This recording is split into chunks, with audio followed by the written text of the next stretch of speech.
So, ito na mga kalalabs. Luto na yung ating vermicelli Shanghai. So, tikman natin. Oh! My goodness.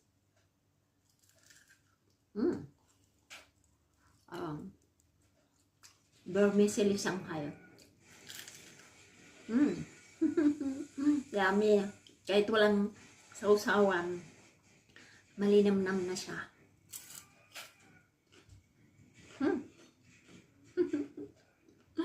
Gayahan nyo, masarap.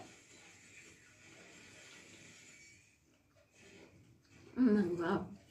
Yummy.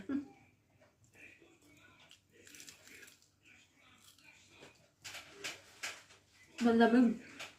Kasi binuksan ko yung bintana para lumabas yung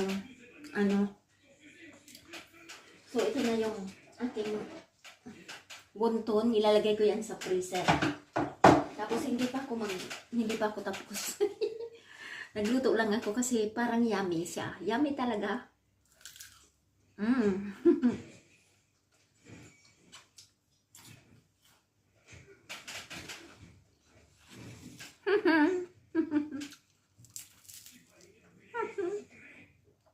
Mainit-init pa.